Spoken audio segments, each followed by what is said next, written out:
Your wedding budget is $5,000. Your brother Matthew's was $90,000. Mom announced, looking me dead in the eye at our family brunch. She smiled at him, then looked back at me. Joshua, let's be honest. You're just not as important to the family. I didn't yell. I didn't cause a massive scene. I just looked at my 9-year-old daughter, who was sitting next to me holding a hand-drawn card for her grandmother, and I made a silent promise. Within 48 hours, I canceled the entire wedding, packed our bags, and we eloped to Italy. What happened next completely destroyed my mother's fake, wealthy reputation and left my golden child brother entirely bankrupt. Thank you for being here. Grab a warm glass of water, sit down, and listen to me tell the whole story. And before we get into the crazy details of what happened in Italy, let me know where you are watching from in the comments. To understand how my own mother could say something so incredibly cruel without even blinking, and why the revenge I took was so severe, you have to understand what my life was actually like. The betrayal didn't start at that restaurant. It started years earlier. It involved a stolen identity, a massive pile of debt, and a dark family secret they thought I would never, ever find out. I still hear my mother's voice every single time I close my eyes and think about that Sunday morning. We were at the Oakwood Hills Country Club, the kind of overly manicured, aggressively expensive establishment where the valet drivers wear vests and the waiters serve you water with white cotton gloves. I felt entirely out of place in my off-the-rack gray button-down shirt. The collar felt too tight against my neck. I am a mechanic by trade. My hands are permanently calloused, and no matter how much pumice soap I use, there is always a faint shadow of motor oil beneath my fingernails. Sitting directly across the heavy mahogany table from me was my younger brother, Matthew. The brunch had been painfully tense from the moment we sat down. My father stared silently at his plate of eggs, chewing methodically, doing what he has done for 40 years, remaining absolutely invisible so he wouldn't become the target of my mother's wrath. Then, my mother tapped her mimosa glass with a heavy silver spoon. The sharp, crystal ringing cut through the low murmur of the dining room. The table went dead quiet. She set the spoon down and dabbed the corners of her mouth with a linen napkin. So, about the wedding. My mother started, her tone flat, businesslike, and completely devoid of any maternal warmth. Your father and I have sat down with the accountant, and we have run the numbers. We have made a decision. I leaned forward slightly, giving her my full attention. Your wedding budget is $5,000, she said, her eyes locking onto mine. Your brother Matthew's was $90,000. She didn't look ashamed. In fact, she turned her head and smiled at Matthew like she had just handed him a championship trophy. Matthew smirked, taking a slow sip of his coffee, looking incredibly pleased with himself. Then, my mother's gaze snapped back to me, her expression hardening. Joshua, let's just be brutally honest here. You're just not as important to the family, she said. The words hung in the air, heavy and toxic. You're older.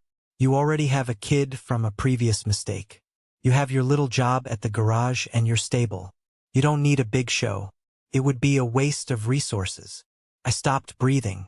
The ambient noise of the country club, the clinking silverware, the soft jazz playing through the overhead speakers, completely faded away. The blood roared in my ears. Oh, and another thing, she added casually, swirling the orange juice in her glass. Lily won't be in the formal family photos at the ceremony. We're keeping it traditional. Just blood relatives and the immediate bridal party. My hands went completely numb. I didn't feel the heat of anger right away. I felt that sick, tight, suffocating knot deep in my stomach. The feeling you get when a terrible truth you have been pretending not to see is finally dragged out into the harsh daylight. I slowly turned my head to look at my daughter. Lily was sitting perfectly still. She is a quiet, polite child, the kind of kid who says, "Excuse me," to a chair if she accidentally bumps into it. She stared at my mother, her little hands gripping the edge of the heavy tablecloth, her knuckles turning white. The hand-drawn card was pushed to the side. Forgotten. She slowly leaned into my arm. "Dad?" she whispered, her voice trembling so badly it cracked. Did I do something wrong? I swallowed the lump in my throat. Felt like swallowing broken glass. I wrapped my arm tightly around her small shoulders and pulled her close to my chest. No, sweetie, I said, my voice thick with emotion. You didn't do anything wrong. You are perfect. I looked around the table. My father looked out the window. Chloe went back to scrolling on her phone. Matthew just chuckled, cutting into his steak. Not a single person at that table looked at my little girl and said, "Of course you are in the photos." My jaw locked. The muscles in my neck tightened to the point of pain. In my family, the person who reacts to the disrespect is always immediately labeled the problem. So I didn't yell. I didn't flip the table. I just smiled a dead, empty smile, asked the waiter for the check, and paid for my own family's meal. But as I walked my daughter to the parking lot, feeling her small hand trembling in mine, a door closed inside my heart. I was done playing their game. To truly understand how we ended up at that table, and why my mother felt so comfortable disrespecting me in a crowded restaurant, you have to understand the role I was forced to play in my family. I was never the golden child. I was never the son they bragged about at their country club dinners. I was the family ATM. I was the reliable, invisible workhorse who fixed their problems, paid their bills, and was expected to quietly disappear until they needed me again. I didn't have a glamorous life. After high school, while my parents were paying full out-of-state tuition for Matthew to join a fraternity and barely scrape by with a business degree, I went straight to work. I took a job at a local auto repair shop, sweeping floors and changing oil filters until I learned enough to become a certified mechanic. I worked 60-hour weeks, coming home every night with my muscles screaming and grease permanently embedded in my skin. I made a very solid salary, but I traded pieces of my physical health for every single dollar of it. Things got incredibly hard in my early 20s. I ended up fighting a brutal, exhausting legal battle for full custody of Lily. Her biological mother was completely unfit, battling severe addiction issues and constantly disappearing for weeks at a time. I stepped up because that is what a real father does. I hired the best lawyer I could find, draining every cent I had to my name to ensure Lily would grow up in a safe, stable home. During the darkest days of that custody battle, it was the dead of winter in Ohio. My apartment's heating system broke, and my bank account was overdrawn from paying legal retainers. Lily was only 2 years old, wrapped in 3 layers of blankets. I swallowed my pride, picked up the phone, and called my parents. I asked for a $500 loan just to fix the furnace. My mother sighed heavily into the receiver. "Joshua, you made your bed. Now you have to lie in it.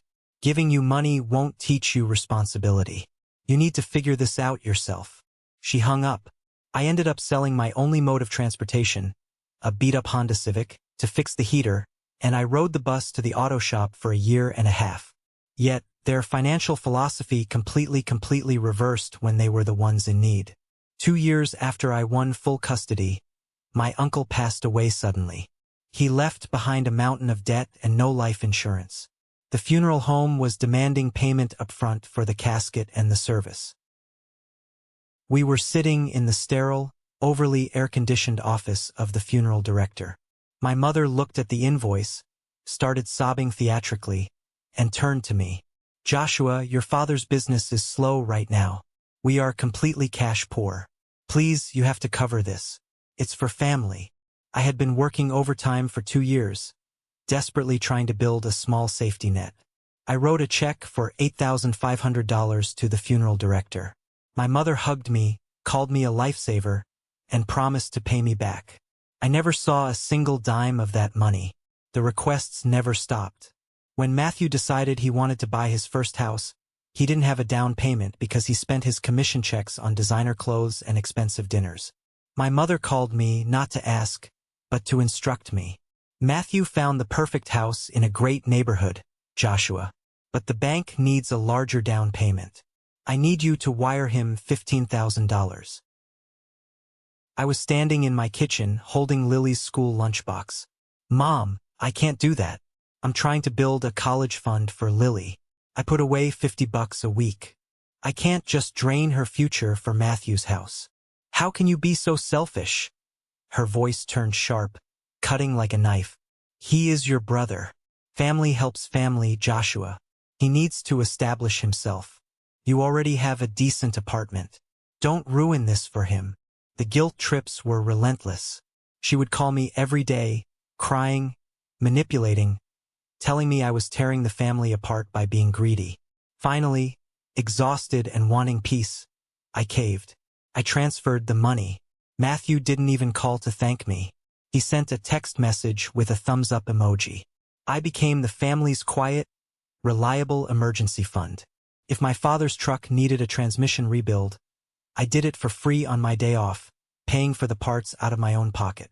If my mother wanted to host a lavish Thanksgiving dinner to impress her friends, I was expected to pay for the groceries and the expensive wine.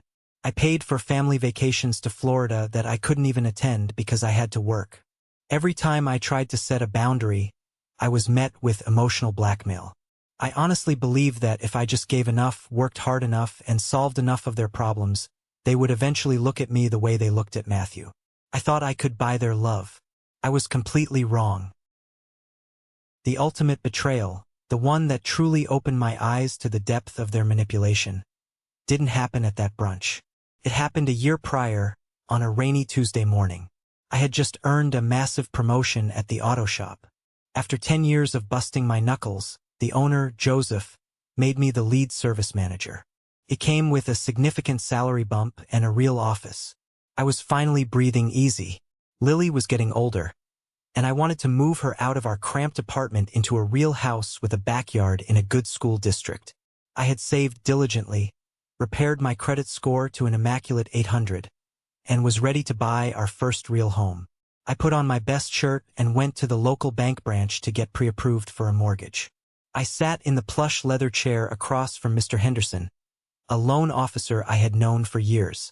He took my paperwork, smiled warmly, and started typing into his computer. A few minutes later, his smile vanished. He furrowed his brow, clicked his mouse a few times, and leaned back in his chair, looking at me with deep concern. "Joshua, is there something you forgot to disclose on this application?" he asked, his tone serious. "No, sir. Everything should be there. Steady income, no credit card debt, good down payment," I replied, suddenly feeling a cold sweat prickle the back of my neck. Mr. Henderson turned his heavy monitor around to face me.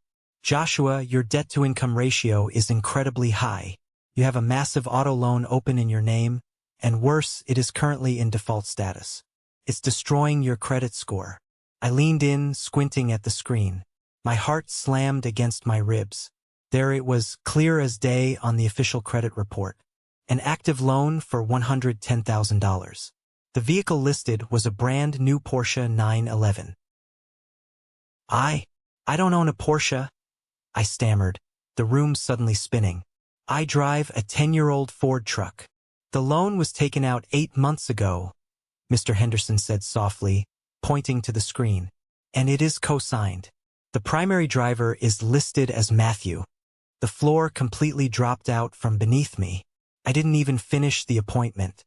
I grabbed my paperwork, stumbled out of the bank into the pouring rain, and sat in my truck for 20 minutes, just trying to remember how to breathe. I drove straight to the repair shop and walked into Joseph's office. Joseph was a tough, grizzled mechanic who had been more of a father figure to me than my own dad ever was. I threw the papers on his desk and explained what happened. Joseph's face turned beet red. He slammed his fist on the desk, rattling his coffee mug.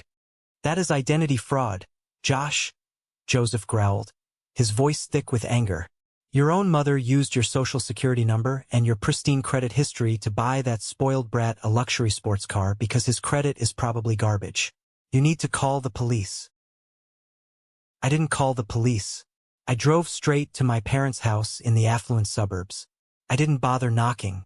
I unlocked the front door and marched straight into the massive, custom-built kitchen where my mother was calmly arranging expensive imported flowers in a crystal vase.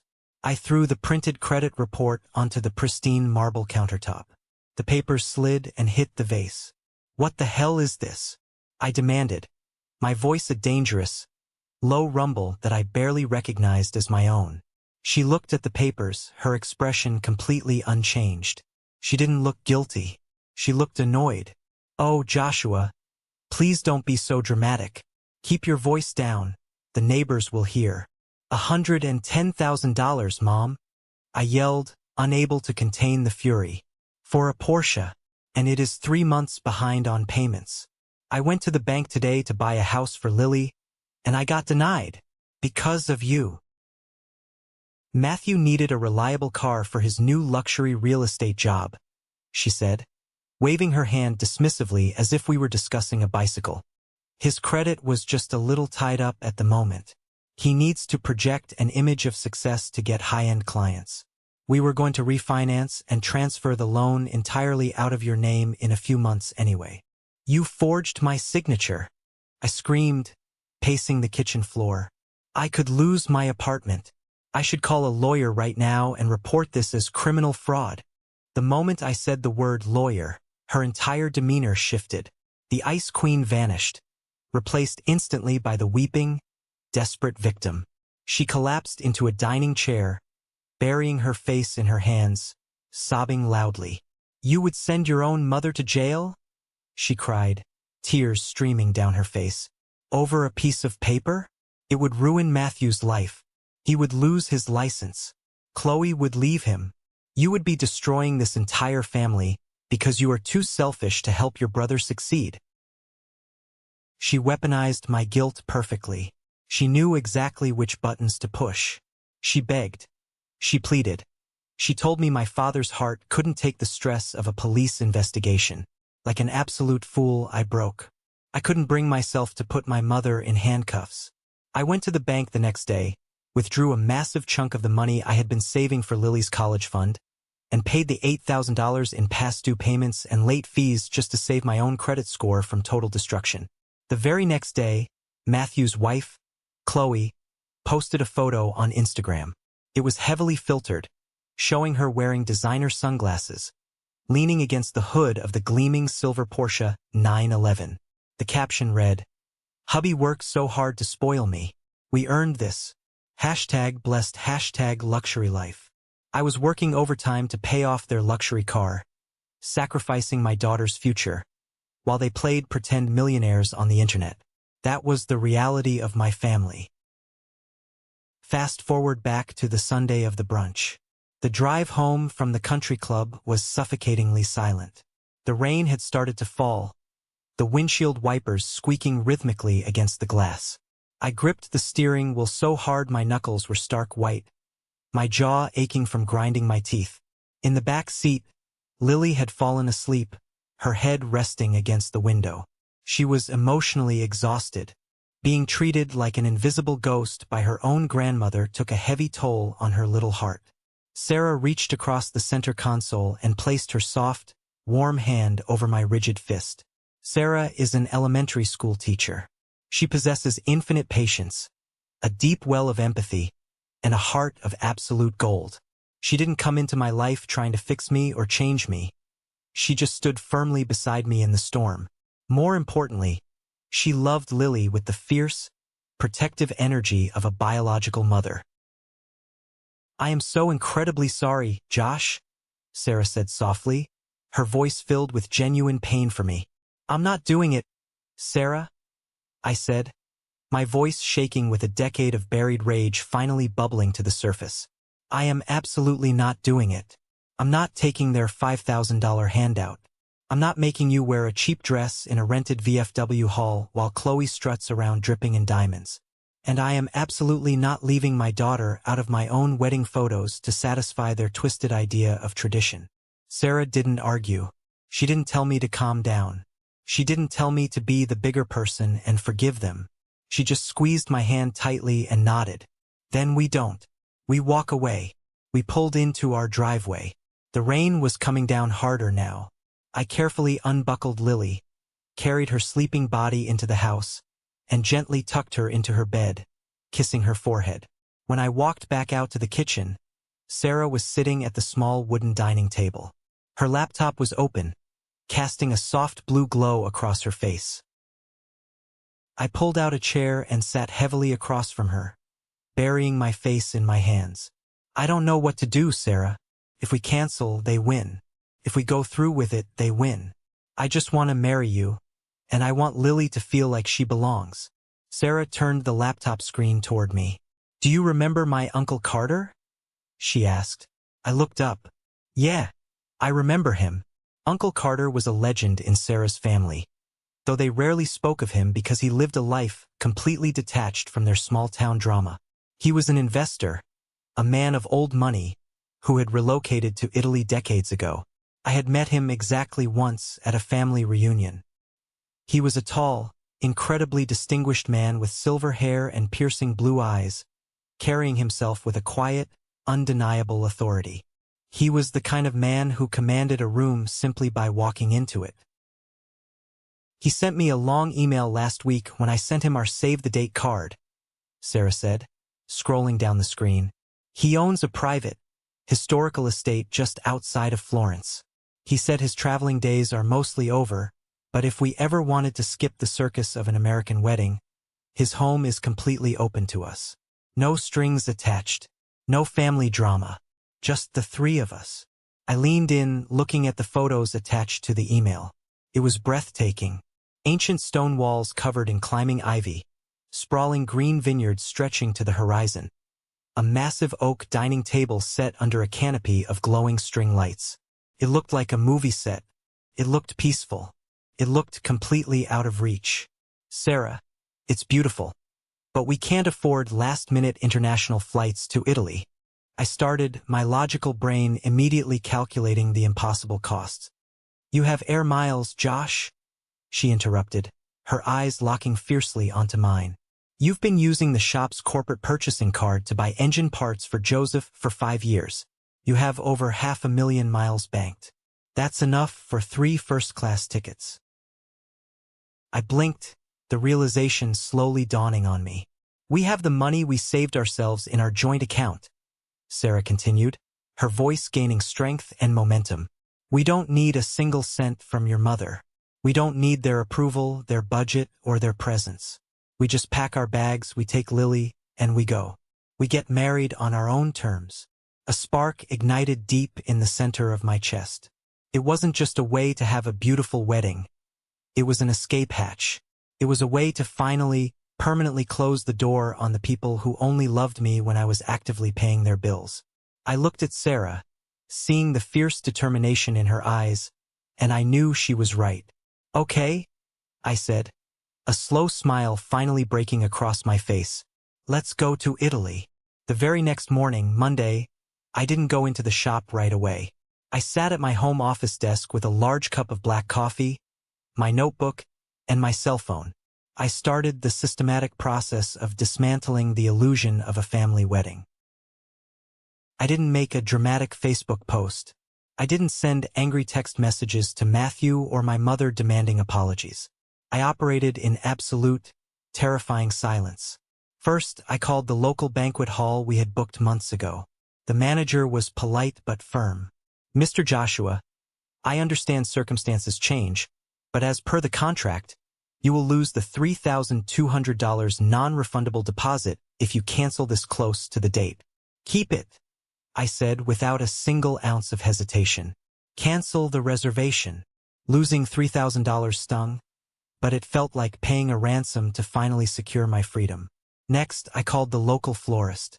Cancelled. The catering company. Cancelled. The bakery making the cake. Cancelled. One by one, I took a pair of scissors and cut every single string connecting me to the humiliating circus my mother had planned. By noon, the job was done. I put on my work boots, drove to the auto shop, and threw myself into my work. I was underneath a massive Ford F-150, replacing a rusted exhaust manifold, when I heard the heavy thud of work boots walking into my bay. I slid out on the plastic creeper and looked up. It was my cousin, Elijah. Elijah was my mother's nephew, a guy who always played the role of the family peacemaker, which really just meant he was a coward who enabled bad behavior. He was the kind of guy who would pat you on the back, hand you a cold beer, and tell you to just go along to get along whenever my mother went on a tyrannical rampage. He was standing there, wiping his hands on his jeans, looking nervously around the busy garage. He had driven his beat-up 2015 Honda Civic into the shop. "Hey, Josh," Elijah said, forcing an overly enthusiastic smile. "Man, you were hard at work today." I grabbed a shop rag and wiped the grease from my hands, standing up slowly. I didn't smile back. I just stared at him. "What do you need, Elijah?" He shifted his weight uncomfortably. "Well, Auntie, your mom. She's a little stressed out today. She said you aren't returning any of her phone calls about the catering menu for the reception. She asked me to swing by and check on you. The menu is handled, Elijah. There is nothing to discuss," I said flatly, turning back to my toolbox. Elijah sighed, leaning against the metal workbench, trying to play the sympathetic friend. "Look, man, I get it. I know the brunch yesterday was really rough. Auntie can be harsh sometimes, but you know how she is. Matthew is her baby. She just wants things a certain way." He took a step closer, lowering his voice conspiratorially. "Just let her have this one, okay? Take the $5,000 check she's offering, throw a nice little barbecue in the park with some beers, and keep everyone happy. Don't make a massive scene and ruin the family dynamic over pride." The sheer audacity of his request made my jaw clench. He wasn't here to check on my mental health. He was here as an emissary, sent by the queen to ensure the peasant didn't step out of line. "I'm not making a scene, Elijah," I said, my voice dangerously calm. "Everything is completely under control. You can tell my mother not to worry about a single detail." Elijah's face relaxed into a relieved grin. He thought he had successfully handled the situation. He thought I was folding just like I always did. "Good man. That's the Josh I know," he chuckled, slapping my shoulder. "Hey, while I'm here, can you do me a massive favor? Can you take a look at my brakes? They've been grinding really badly when I stop, and I am super tight on cash this week. For 10 years, I had maintained Elijah's car for free. I paid for the oil, the filters, the brake pads, everything just because he was family." "Leave the keys on the desk," I said coldly. "I'll pull it into the bay after lunch." "You're a lifesaver, bro," he smiled, tossing the keys onto my desk and walking out of the garage to catch an Uber. As I watched him walk away, I felt a deep, sickening wave of disgust. I knew he was a pawn, but I was about to find out just how deep his betrayal actually went. A few hours later, the lunchtime rush had cleared out. The garage was relatively quiet, save for the hum of the air compressor in the corner. I grabbed Elijah's keys, walked out to the lot, and pulled his rusted Honda Civic into bay number 3. I popped the hood, checked the fluid levels, and then opened the driver's side door to check the exact mileage on the dashboard for the work order ticket. Sitting right there, perfectly centered in the cup holder, was his smartphone. The screen was cracked, but it was lit up brightly. Elijah was careless. He had left the phone completely unlocked, the screen timeout disabled. Now, I am a man of principle. I do not snoop through people's personal belongings. It goes against everything I believe in. I reached over to move the phone to the passenger seat so it wouldn't get dirty. But as my fingers brushed the edge of the device, a text message notification popped down from the top banner of the screen. The contact name was saved simply as Auntie, my mother. The preview text read, "Did you talk to him? Make sure he physically takes the $5,000 in a paper check. I need him to endorse it over to me immediately so I can pay for the suspension repairs on Matthew's Porsche. He can just use his own savings for his little park wedding." My blood instantly turned to ice. My hand hovered over the phone, trembling slightly. The moral dilemma evaporated in a split second. I picked up the phone. I swiped down to open the full message thread. I stood there in the quiet garage, the harsh fluorescent lights buzzing loudly above my head, and I read through weeks of conversations between my cousin and my mother. It was an absolute goldmine of betrayal, a digital record of how little they valued my existence. "Elijah, I'm at the shop now. Talk to him. He seems fine. Totally bought it. Mom, good. Keep a very close eye on him. If he tries to back out or gets emotional, Remind him about how we helped him pay for Lily's custody lawyers years ago. Play the guilt card hard. We absolutely need that $5,000 back. Chloe is throwing a massive fit about the car's suspension and making Matthew miserable. Elijah, don't worry, Auntie. Josh is a total pushover. He'll do whatever you want if you guilt trip him enough. Just have the check ready on Sunday. Mom, you are such a good boy, Elijah. We will have you over for steak dinner this weekend to say thank you. I read the messages 3 times, letting the reality of the words burn into my brain. They weren't even giving me a $5,000 budget. It was an elaborate theatrical scam. My mother intended to hand me a physical check in front of the extended family to look like a benevolent, generous saint.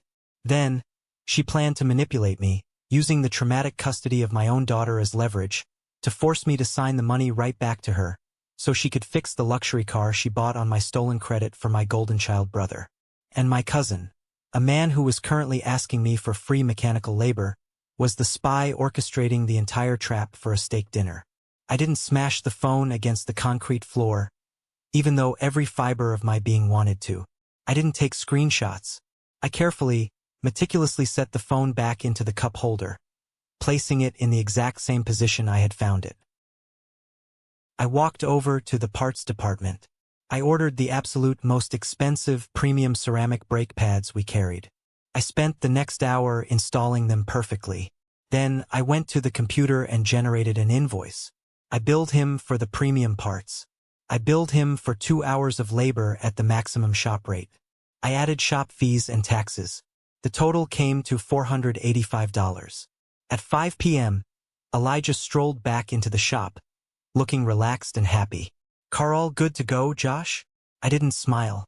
I handed him the printed invoice. Elijah looked at the paper, his eyes going wide. "Whoa, hey, what is this? $480? Man, I thought you were just going to take care of it for me like always. I don't have this kind of cash." I leaned over the counter, my eyes boring a hole directly through his skull. "Parts and labor cost money, Elijah. I don't work for free anymore. You can pay with cash, or you can use a credit card." He looked at my face, realizing something had fundamentally shifted. He stammered, pulling out a credit card with shaking hands and tapping it on the machine. I handed him his keys, my expression completely dead. "Everything is perfectly clear now, Elijah," I said, my voice dripping with icy finality. "Have a nice life." He practically ran to his car and sped out of the parking lot. It took exactly 3 days for the local vendors to process the cancellations, update their ledgers, and for the devastating news to finally make its way back to my mother's meticulously organized desk. It was Wednesday evening. I was in my living room, my suitcase open on the floor, carefully packing my best suit. Sarah was in Lily's room, helping her fold her favorite dresses into a small pink carry-on bag. Suddenly, my cell phone started vibrating violently against the glass of the coffee table. I took a deep, centering breath. I looked down the hallway at Sarah, who paused in the doorway, watching me with quiet strength. I picked up the phone and pressed answer. "Hello. What the hell did you do?" she screamed. The shrillness of her voice was so intense I actually had to hold the phone a few inches away from my ear. She wasn't just angry. She was hysterical. "The manager at the Oakwood Banquet Hall just called me," she shrieked. "They said you called on Monday and canceled the entire reservation. Are you out of your mind? Are you actively trying to embarrass us in front of the entire community, Joshua? Do you have any idea how this makes the family look?" "It doesn't make the family look like anything," I said, my voice eerily, unnervingly calm. "Because there is no family event to look at. You are throwing a temper tantrum like a spoiled child," she yelled, her voice echoing in the quiet of my living room. "Just because you are insanely jealous of Matthew. You listen to me right now. You will call them back immediately, you will beg for that venue back, and you will accept the budget I graciously gave you. If you do not fix this right now, I swear to God, Joshua, you are completely cut off. We will not attend your wedding, your father will not speak to you, and you will have absolutely nothing." She played her final card. She expected me to panic. She expected the threat of her absence, the threat of being orphaned by the family, to break my resolve. She expected the pushover mechanic who always fixed the problems. "Don't threaten me with a good time, Mom," I said smoothly. There was a stunned, heavy silence on the other end of the line. She had never, in 35 years, heard me speak to her with that tone of voice. "Excuse me? You heard me?" I continued, feeling a massive weight lifting off my shoulders with every word. "And let's drop the act. I know about the plan to take the $5,000 back to pay for Matthew's Porsche repairs. I saw the text messages on Elijah's phone. You didn't want to fund a wedding. You wanted to fund your golden child's luxury lifestyle, using me as the middleman to launder the money. Again." I could hear her sharp intake of breath. The silence stretched on for 5 seconds. "Joshua, you are completely misunderstanding the situation." Her voice dropped an entire octave. The aggressive shouting was gone, replaced instantly by the frantic scrambling of a manipulator whose trap had just been exposed. "I'm not misunderstanding anything," I stated, the boundary solidifying like reinforced concrete in my chest. "I'm not funding a family that won't even include my child in a photograph. I am done being your ATM, and I am done playing your twisted games. You are making a massive mistake," she hissed venomously, the mask slipping completely. "You need us. You will come crawling back when you fail. You always do. Watch me," I said. I pulled the phone away from my ear, looked at the screen, and pressed the red button. I didn't stop there. I opened my contacts list. I selected my mother's number, scrolled to the bottom, and hit block caller. I went to Matthew's number. Blocked. I went to Elijah's number. Blocked. My father. Blocked. I set the phone down on the coffee table. The house was completely silent. The constant, low-level anxiety that had hummed in my veins for my entire adult life was suddenly gone. I looked down the hallway at Sarah. She was smiling, tears welling up in her eyes. I went back to my suitcase and zipped it shut. We had a flight to catch. Stepping off the long, exhausting flight and walking out of the terminal in Florence, Italy, felt like stepping onto an entirely different planet. The air hit us immediately. It was warm, earthy, laced with the smell of citrus trees, roasting espresso, and ancient dust. The frantic, toxic, heavy energy of Ohio was an ocean away, left behind in the blocked messages on my phone. We hailed a taxi, and for the next 45 minutes, Lily pressed her face against the glass window, her eyes wide with absolute wonder as we drove through the rolling hills of the Tuscan countryside. We finally pulled up to a massive, ornate wrought iron gate. The taxi driver spoke rapidly into an intercom, and the gates slowly, silently swung open, revealing Uncle Carter's estate. It wasn't flashy. It wasn't the tacky, oversized McMansion style that my brother Matthew constantly drooled over and tried to sell. It was true old money, elegant, quiet, and deeply steeped in history. Tall, ancient cypress trees lined the long gravel driveway, leading up to a sprawling stone villa covered in thick, green ivy. Uncle Carter was waiting for us on the wide stone steps of the front entrance. He wore a perfectly tailored beige linen suit, his silver hair neatly combed back. He held a wooden walking cane with a silver handle, though he seemed to carry it more for style and presence than out of any physical necessity. As we got out of the taxi, I braced myself for the usual awkward family greetings. But Carter didn't look at me, and he didn't look at Sarah first. He walked slowly and purposefully straight toward my daughter. He didn't bend over awkwardly, and he didn't use that condescending, high-pitched voice adults usually use with children. He planted his cane, lowered himself slowly until one knee rested on the gravel, placing himself exactly at Lily's eye level. "You must be Miss Lily," Carter said, his voice deep, resonant, and incredibly warm. Lily froze for a second, intimidated by the grand surroundings, and nodded shyly, clutching her worn stuffed bear tightly to her chest. "I am Carter," he said smoothly, "and I want you to know that I am incredibly honored to have such a beautiful, intelligent young lady in my home. Welcome to Italy, Principessa." He extended his large, weathered hand toward her. Lily looked back at me, her eyes wide with a question. I gave her an encouraging nod. She reached out her small hand and shook his. A massive, genuine smile broke across her face, lighting up her entire expression. I felt a sudden, fierce burn in the back of my throat, and tears pricked the corners of my eyes. This man, who shared absolutely no blood with my daughter, who had never met her before this moment, had shown her more respect, dignity, and genuine kindness in 10 seconds than my own biological mother had shown her in 9 years. He didn't see her as baggage from a previous relationship. He didn't see her as an inconvenience to be hidden from photographs. He saw her as a guest of honor. Carter stood up with a soft groan, using his cane, and embraced Sarah warmly. Then he turned to me. He reached out and gripped my hand firmly, pulling me into a strong, brotherly hug. "You made a very long journey, Joshua," Carter said quietly, patting my back. "Leave your heavy bags at the door. Leave your worries at the gate. You are completely safe here." We spent that entire afternoon sitting on a sun-drenched stone terrace overlooking the vineyards, eating fresh pasta and drinking cold water with lemon. Nobody checked their smartphones. Nobody made passive-aggressive comments about money or budgets. Nobody treated me like the hired mechanic.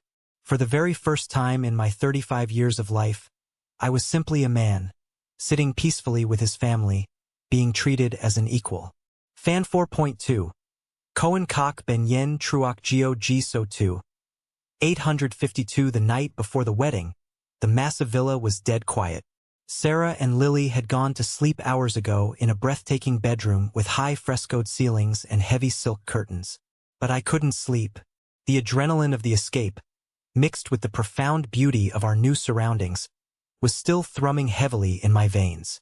I wandered out of the bedroom and stepped onto the wide stone balcony overlooking the estate. The night air was cool, and the sky was completely clear, filled with thousands of brilliant stars. I held a glass of local red wine, simply breathing in the silence. I heard the soft tap of a cane on the stone floor behind me. It was Uncle Carter, wearing a silk robe, carrying his own glass of dark wine. He walked up to the railing and stood beside me, looking out at the rolling hills illuminated by the massive, silver moon. "It's hard, isn't it?"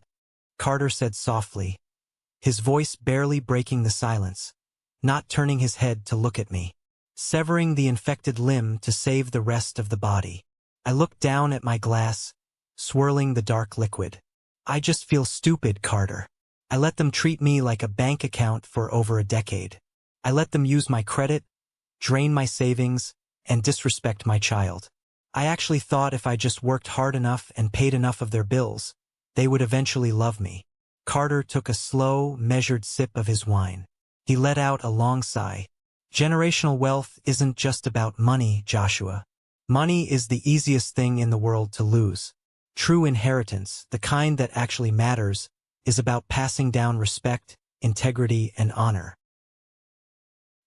He turned slowly to face me, his piercing blue eyes locking onto mine with intense clarity.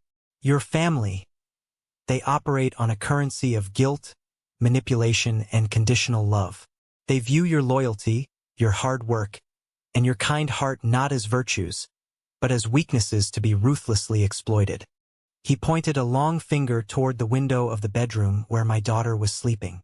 "A man's true inheritance is the peace and safety he builds for his own children. You protected your daughter. You protected your bride. You walked away from the poison. There is nothing stupid about that. That is the mark of a king defending his castle." I let out a breath I felt like I had been holding in my chest for 15 years. The validation from this man, this patriarch, washed over me like cool water on a severe burn. "Tomorrow," Carter continued, his tone turning fiercely protective, his posture straightening, "you marry the woman you love, you celebrate with the child you raised, and you leave the leeches to starve in their own swamp. Do you understand me?" "I understand," I said, my voice steady and resolute. "Good." Carter smiled grimly, the moonlight catching a dangerous glint in his eye. Because when the storm hits, and trust me, it will hit with absolute fury when they realize they have completely lost their grip on your wallet, you must remain a mountain. Let them scream, let them threaten, and do not worry about the noise they make on the internet. I have a feeling they are about to learn a very hard, very public lesson about who actually holds the real power in this world. He raised his glass and clinked it against mine. The fine crystal rang out clearly in the cool Italian night air. I didn't fully understand what he meant at that exact moment. I didn't know about the absolute hellfire and financial ruin Uncle Carter was about to rain down on my mother and brother. But standing there under the Tuscan sky, I finally felt armed, ready, and completely unafraid of the war that was coming. The next morning in Italy was something out of a dream. But the true center of the entire day was my daughter, Lily. Carter had arranged for a local florist to make her a delicate crown of small white flowers. She wore her pale yellow sundress, and she stood right between Sarah and me, holding our hands tightly. She wasn't pushed to the side. She wasn't hidden away to preserve some twisted, elitist idea of family tradition. She was the absolute heart of our union. When the official asked the traditional question of whether anyone objected to the marriage, Lily actually raised her small hand high in the air, like she was answering a question in her classroom back home. The official paused, looking slightly confused. Lily giggled, her eyes shining brightly. "I just want to say, I definitely do not object," she announced proudly. Carter let out a booming laugh from the side, clapping his hands together. Sarah wiped a tear from her cheek, and I pulled Lily in, kissing the top of her head. My eyes filled with tears, but for the first time in my life, they were tears of absolute joy. I was finally giving my daughter the stable, loving home I had fought for during that brutal custody battle years ago. After the short ceremony, we didn't have a massive photo shoot with a dozen screaming relatives. We asked the official to take exactly one picture. It was just the three of us. Me and Sarah standing close together, with Lily right in front, all of us smiling genuinely into the camera with the breathtaking Italian landscape stretching out behind us. I looked at the photo on my phone. It was perfect. It was everything I had ever wanted. I opened my Facebook app. I didn't write a long, defensive paragraph explaining myself. I didn't tag any of my family members back in Ohio. I didn't even put a caption. I simply attached the photo, hit post, and completely powered off my phone. We spent the rest of the evening sitting at Carter's long wooden dining table on the stone terrace. The private chef Carter hired brought out plate after plate of incredible food. We ate roasted meats, fresh bread dipped in olive oil, and drank wine that tasted like liquid gold. We ate our wedding cake with our fingers, laughing until our stomachs hurt. Carter poured a tiny splash of sparkling water into a crystal champagne flute for Lily, treating her like an honored guest. I watched my daughter clink her glass against Carter's, her face glowing with pure, unfiltered happiness. I leaned back in my chair, looking up at the string lights glowing warmly above us. The knot in my stomach, the heavy, sickening rock I had carried inside me every single day since I was a teenager, was completely gone. I wasn't bracing for an insult. I wasn't waiting for someone to hand me a bill I couldn't afford. I was completely at peace. But I knew, thousands of miles away across the Atlantic Ocean, a massive bomb had just detonated. I kept my phone powered off until the next morning. When I finally woke up, poured myself a cup of strong black Italian coffee, and walked out onto the balcony, I held the button on the side of my phone. The screen lit up, and it was like holding a live grenade. The notifications flooded the screen so fast the phone actually froze for a few seconds. I had exactly 127 missed calls. My voicemail inbox was completely full. The text messages were stacked like a brick wall. Even though I had blocked my mother, Matthew, and Elijah, the rest of the extended family was out for blood. Cousins I hadn't spoken to in 5 years suddenly cared deeply about my life choices. Aunts and uncles who never once bothered to send Lily a birthday card were suddenly outraged on behalf of the family honor. I scrolled through the text messages from my cousin Dylan, the guy who still owed me $2,000 from a loan I gave him 3 years ago. "Dylan. Bro, what the hell is this picture? Are you serious right now? Dylan, Auntie is losing her mind. You really ran off to Europe like a coward instead of facing the family? Dylan, you are making everyone look terrible. You need to call your mom right now and apologize. I deleted the thread without replying. Then I opened Facebook. The single photo I had posted the day before had exploded. There were hundreds of comments. Friends from the auto shop and old high school buddies left heart emojis and congratulations.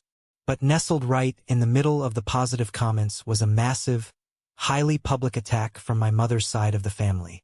They were furious that I had escaped their control. But what really drove them insane was the background of the photo. They recognized wealth when they saw it. They saw the manicured gardens, the ancient stone, the sheer elegance of the estate. It shattered their narrative that I was just the poor, struggling mechanic who needed their charity. And then I saw my mother's comment. She had used my father's Facebook account to bypass my block. She didn't send a private message. She wanted an audience. She wanted to control the public narrative and paint me as the villain before anyone else could figure out the truth. Her comment read, "Please everyone, do not encourage this behavior. Joshua is going through a very severe mental crisis right now. He is confused and acting out to hurt his family. This was not a real wedding. It is a desperate cry for attention. We are praying for him and we will handle this tragic situation privately as a family." I sat down heavily in one of the patio chairs, staring at the screen. My jaw clenched so tight my teeth ached. This was not a real wedding. Even from thousands of miles away, she was still trying to erase my happiness.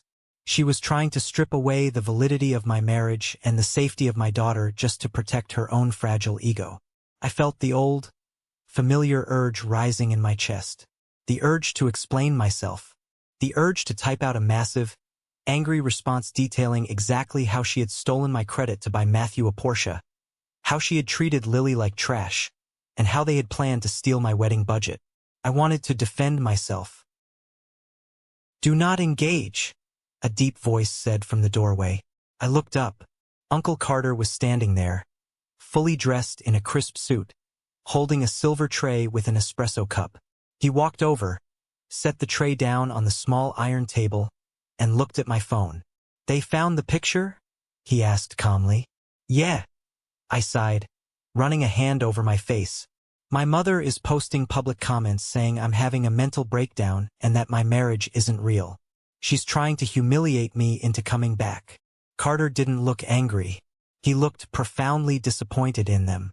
He pulled out his reading glasses from his breast pocket and held out his hand.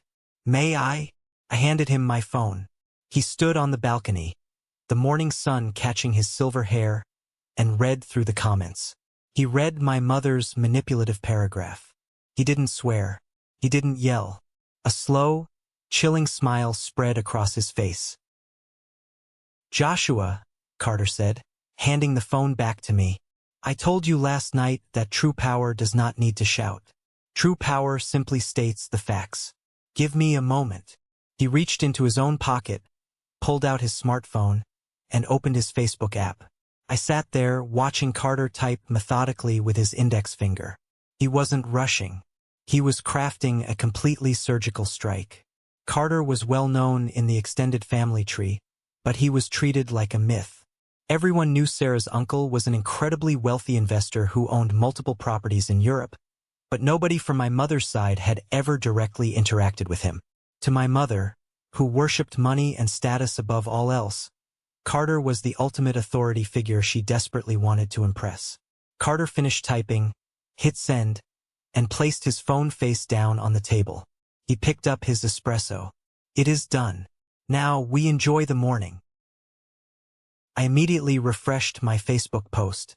Right below my mother's long, manipulative paragraph claiming I was insane, a new comment appeared. Carter's comment read, "What a beautiful ceremony at my estate.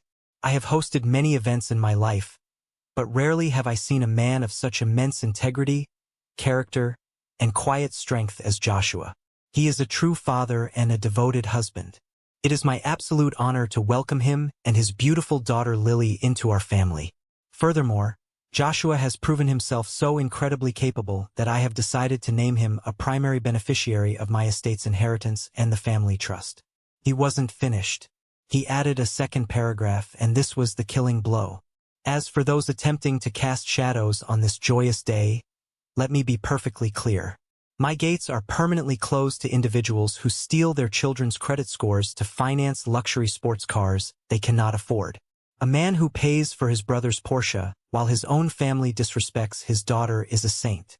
Those who took advantage of him are parasites. Joshua is safe here. Do not contact him again. I stopped breathing. I read the comment 3 times. My hand started shaking, not from fear, but from the most massive adrenaline rush of pure, unadulterated justice I had ever experienced. Uncle Carter hadn't just defended me. He had publicly exposed their darkest, most shameful secret, the stolen credit and the Porsche, to their entire social circle, their church friends, and their country club acquaintances. He ripped the mask of the perfect, wealthy family right off their faces and exposed them as the financial frauds they truly were. And by mentioning the inheritance, he established me as untouchable in my mother's eyes. The reaction was instantaneous. Within 60 seconds, my mother deleted her comment. 5 minutes later, my cousin Dylan deleted his negative replies. The Ohio crowd went completely, utterly silent. There were no more text messages. There were no more missed calls. They were terrified. Carter had used the one weapon they respected more than anything else: immense wealth and social destruction. Carter looked at me over the rim of his espresso cup. In families like yours, Joshua, they do not respect boundaries unless someone higher on their invisible social ladder enforces them. Your mother has spent her entire life acting like she is the top rung. I just reminded her that she is not even on the ladder. I slumped back in my chair, letting out a laugh of pure disbelief and relief. The heavy, dark cloud that had followed me my entire life evaporated in the Tuscan sun. This is the moment that changes everything, the moment I finally took back control of my life. Thank you so much for your patience and for staying with me until now. You've been amazing. Please give this video a like and comment 1 below to let me know you've made it this far. Not only does this help more people find this story, but it also lets me know that my experiences truly mean something to someone. Your support is my greatest motivation to keep sharing the rest of this journey. The profound silence from Ohio lasted exactly 2 hours. Carter's public execution of my mother's reputation had sent them into a complete tailspin. But I knew the silence wouldn't last. Once the initial shock wore off, the financial reality of what had just happened was going to hit them like a freight train. I didn't wait for them to regroup. I went back into the bedroom, pulled my laptop out of my bag, and opened my banking application. For the past 5 years, my bank account had essentially been a leaking bucket. I had automatic transfers set up to keep my family afloat because I was conditioned to believe it was my duty. It was time to stop the bleeding. I clicked on the Scheduled Transfers tab. First on the list, a $400 monthly transfer to my parents' joint account. It was originally supposed to be a temporary measure to help them pay a surprisingly high winter heating bill 3 years ago. They simply never told me to stop sending it, and whenever I brought it up, my mother would complain about the rising cost of groceries. I hovered my mouse over the Cancel button. I clicked it. A green checkmark appeared. Transfer deleted. Next, a $200 monthly transfer directly to Matthew. He called it an investment in his real estate marketing. I called it charity to keep his wife Chloe from complaining about his lack of actual sales. Click. Deleted. But the final item on the list was the big one. It was the auto insurance premium for the Porsche 911. When my mother had initially guilt-tripped me into catching up the loan payments to save my credit, she also begged me to cover the premium insurance policy because Matthew couldn't quite swing it this month. That was 9 months ago. I had been paying $350 a month to insure a car I wasn't legally allowed to drive. I didn't just cancel the auto pay. I called the insurance company directly. I spoke to an agent, verified my identity, and completely canceled the policy on the vehicle. Since my name was attached to the financing, I had the right to strip the insurance. If Matthew drove that car onto the street tomorrow, he would be driving completely uninsured. I closed my laptop. The physical act of clicking those buttons felt incredibly strange. It was like sweeping a floor you didn't even realize was covered in shattered glass. I was suddenly keeping almost $1,000 of my own hard-earned salary every single month. I looked over at Lily, who was sitting on the rug drawing a picture. That money wasn't going to fund a fake luxury lifestyle anymore. That money was going straight into her college fund. I had successfully cut off the blood supply to the parasites. Now all I had to do was watch them panic. The financial panic set in exactly 3 days later, coinciding perfectly with the first of the month when the bills were due. My phone, which had been blissfully quiet, started buzzing again. Because I had blocked the main culprits, they resorted to sending flying monkeys. My Uncle David, a man who had sat silently at the brunch while my mother humiliated my daughter, sent me a long, rambling text message. "David, Josh, buddy, we really need to talk. Your dad is a wreck. Your mom hasn't stopped crying for 3 days. That comment Carter left caused a massive fight with her friends at the club. Plus, Matthew just found out his car insurance was canceled. He can't drive to his open houses. Look, I know you're mad, but you're destroying the family financially. Be the bigger man. Call your mom and fix this."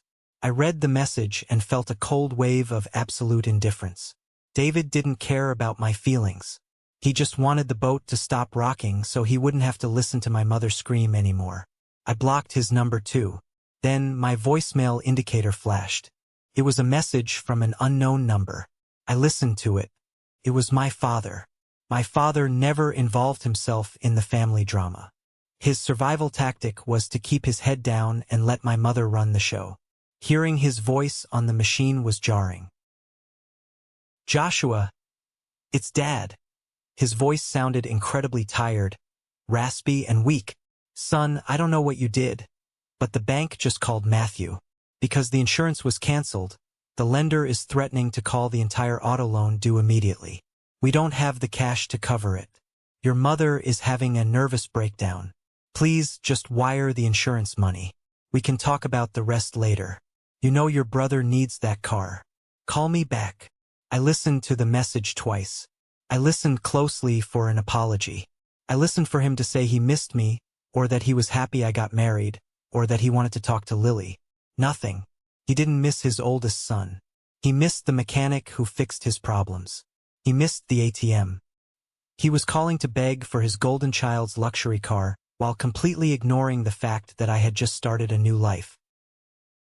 It was the final nail in the coffin. If there was even a tiny shred of guilt left in my heart, that voicemail completely eradicated it. I didn't call him back. I deleted the voicemail, permanently blocked the unknown number, and walked downstairs to join my wife and daughter for dinner. I was completely, utterly done. I had drawn a line in the sand, and for the first time in my life, I was standing firmly on the other side of it. We stayed in Italy for 2 weeks, soaking in the peace and building the foundation of our new family. When we finally returned to Ohio, the crisp, gray reality of the Midwest hit me, but my home felt entirely different. It didn't feel like a temporary shelter anymore. Felt like a fortress. 3 months passed.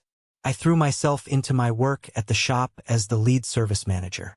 Without the constant drain of my family's financial demands, our bank accounts grew rapidly. Sarah and I finally started seriously looking at houses with big backyards. But the news from my former family inevitably trickled down to me through the grapevine of a small town. The house of cards my mother had built around Matthew had completely, spectacularly collapsed. Without my monthly cash injections, Matthew couldn't afford his lifestyle. And without the insurance I was paying for, the lender for the Porsche grew highly suspicious. They ran a routine check, discovered the missed payments my mother had been hiding, and realized the loan was highly volatile. One Tuesday afternoon, Joseph walked into my office at the garage, chuckling softly. He handed me a cup of coffee. "Hey Josh, you might want to hear this. My buddy runs the premier towing company in the next county over." I looked up from my paperwork. Yeah, Joseph grinned, a look of deep satisfaction on his weathered face. He just dispatched a repo truck to your brother's fancy subdivision this morning. Hooked up a silver Porsche 911 right out of the driveway in broad daylight. The neighbors were all watching. Apparently, your brother ran out in his bathrobe screaming at the driver, but the paperwork was ironclad. I leaned back in my chair, taking a slow sip of the hot coffee. The golden child had finally lost his crown. But the financial ruin didn't stop at the car. 2 weeks later, I heard through a mutual acquaintance that Chloe had packed her designer bags and moved back in with her parents. She filed for divorce almost immediately. Chloe was a woman who married for status and an illusion of wealth.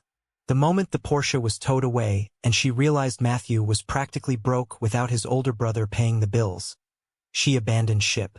Matthew, facing mounting debts and a divorce lawyer he couldn't afford, was forced to move out of his expensive house and back into his childhood bedroom at my parents' house. My mother had spent my entire life trying to elevate Matthew at my expense. She had stolen my credit, drained my savings, and insulted my daughter, all to build a pedestal for him. And in the end, without my money propping it up, the pedestal shattered under its own weight. It was poetic justice served cold and clean. I didn't gloat.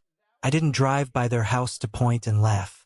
I just went back to work, feeling the profound satisfaction of a man who finally let the trash take itself out. Autumn arrived, painting the Ohio trees in brilliant shades of orange and red.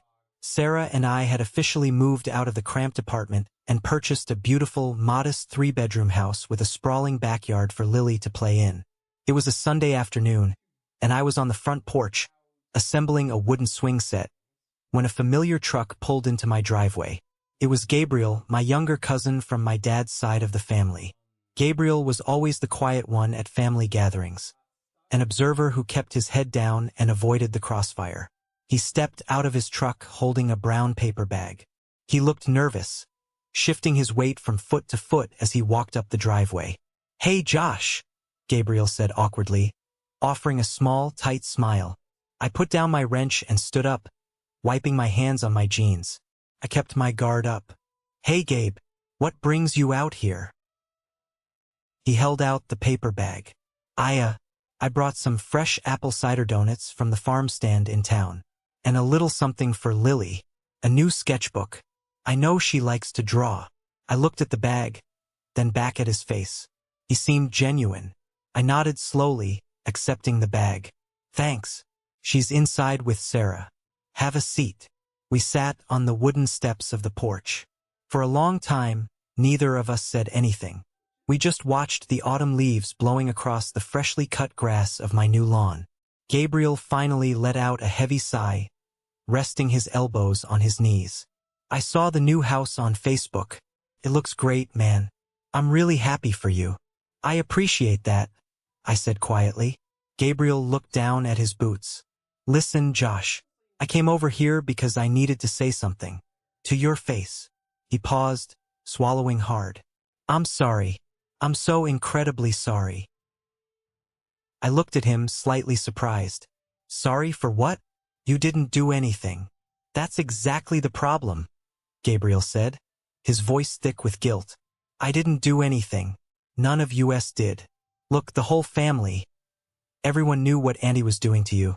Everyone knew she forced you to pay for the funeral. Everyone knew Matthew couldn't afford that car and that she used your credit. We all talked about it behind closed doors." He turned to look at me, his eyes wide and earnest. "We all saw how she treated Lily at the brunch, but nobody stepped in. We were all just so terrified of becoming her next target that we let you take the bullets for years. You were the only one holding the family up, and we all just watched them bleed you dry because it was easier than fighting her." Hearing those words spoken out loud, having my reality finally validated by a member of the family, was like having a massive physical weight lifted off my chest. I wasn't crazy. I wasn't being overly sensitive. They all knew it was abuse, and they were just cowards. "I appreciate you saying that, Gabe. I really do," I said, my voice steady. "But it's over now. I'm out." "I know," Gabriel smiled sadly. "When Carter posted that comment, it was like a nuke went off. Everyone finally realized you were the only real man in the entire family. I just wanted to tell you that you did the right thing. Don't ever let them pull you back in." We shook hands, a firm, real grip of mutual respect. Gabriel left a few minutes later, and as his truck disappeared down the road, it felt like the very last ghost of my past had finally been laid to rest. Later that evening, the sun had set, casting a warm, golden glow through the windows of our new living room. A fire was crackling quietly in the fireplace.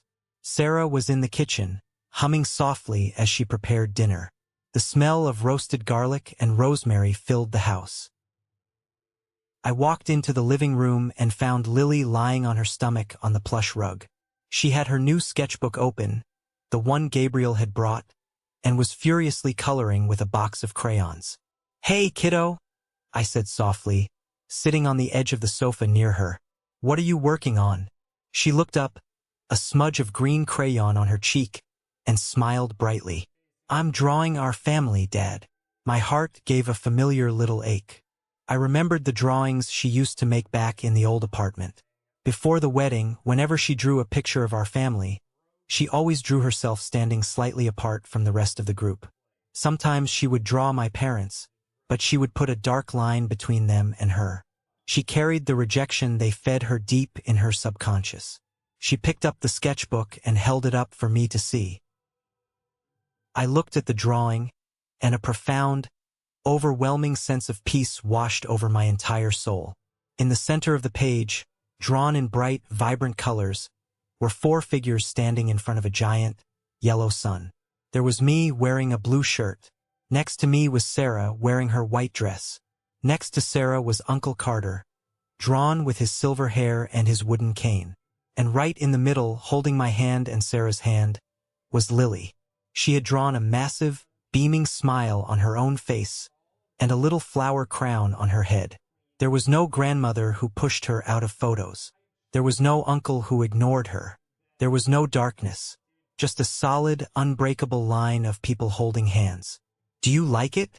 Lily asked, her eyes searching mine for approval.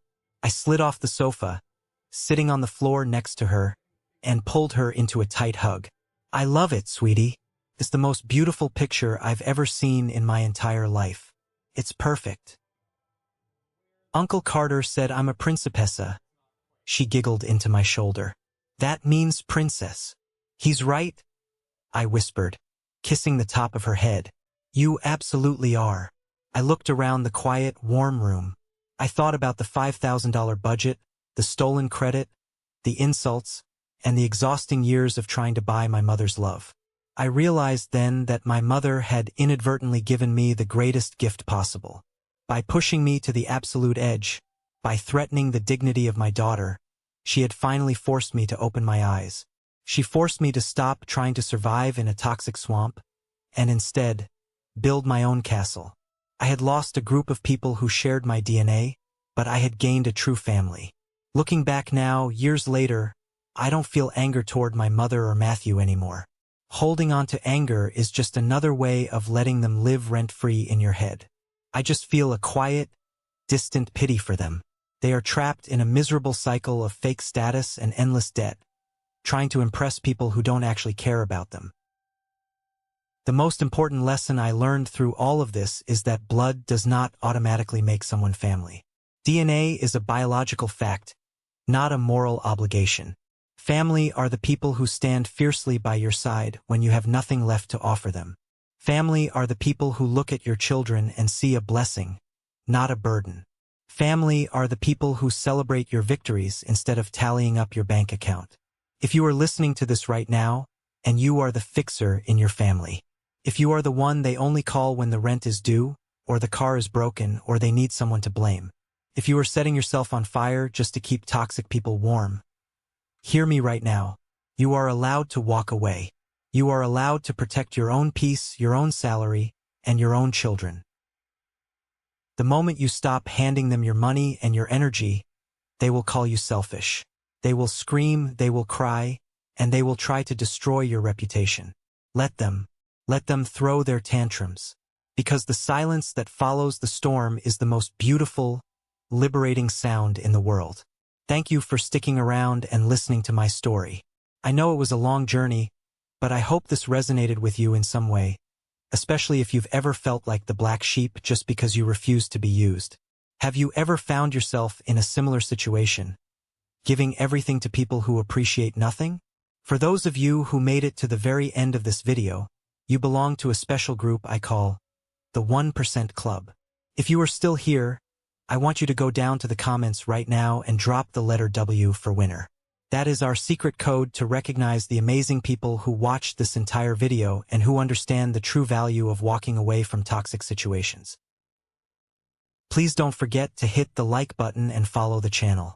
Your support means the world to me, and I can't wait to share more stories and lessons with you all very soon. Stay strong, protect your peace, and I will see you in the next one.